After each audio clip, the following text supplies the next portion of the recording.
So happy to be again in Hyderabad with the same team. I mean, like with Durgaji. Yeah. And as Pete was saying, I'm so honored to play with him.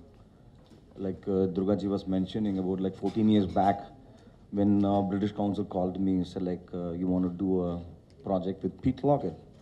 I said, I heard about like, him, but let me see.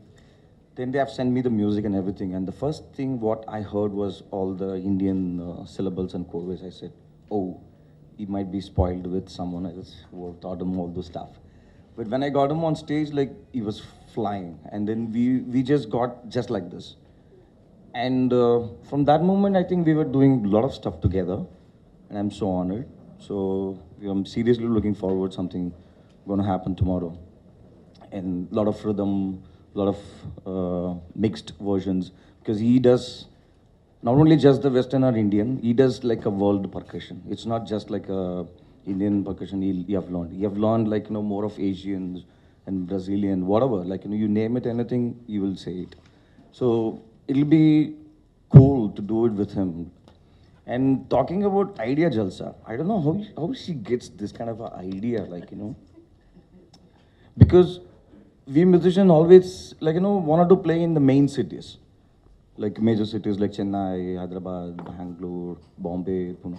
But just listen, like, where are they have taken the music, the concert to Lucknow, Vadodara, Guwahati, where people won't get a chance to, like, not much of chance to hear the legendary musicians. So this is the idea, like, to take it to a different rural place to play, place them there, I think for the audience to get a chance to hear such a great musicians. And you were saying 9 years, this is the ninth year, right? Unbelievable the way they've grown up.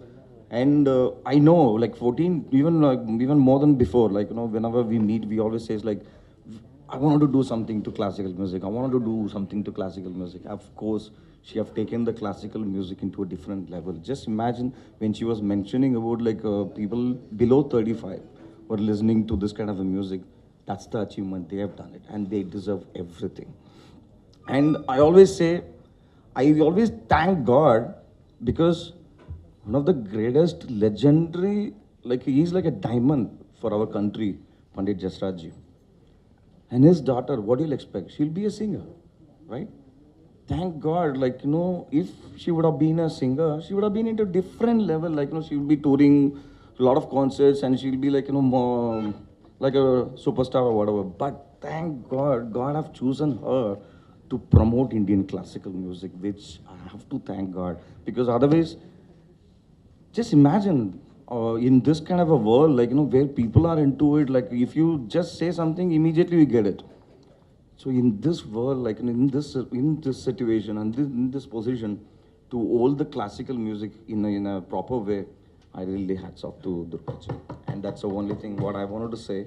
And everywhere, in each and every press meet, or where not even just to associate with Durgaji, even if I go it, I always say, see, these are the things which we all have to follow, whatever she does it, like, to Indian classical music. And one thing is, the way she promotes the young talented who are not famous, no? How the way she does it, she put them in the first concert, and the second concert will be the legendary musician. So people will come for them, and then they'll get a chance to hear the youngsters, and they'll get the, okay, these guys are great. So they'll follow them. So I don't know, no words for that. Like, I really thank God, and I really thank Art and Artist, and I really thank Durgaji to all the classical music in a nice global way. Thank you very much.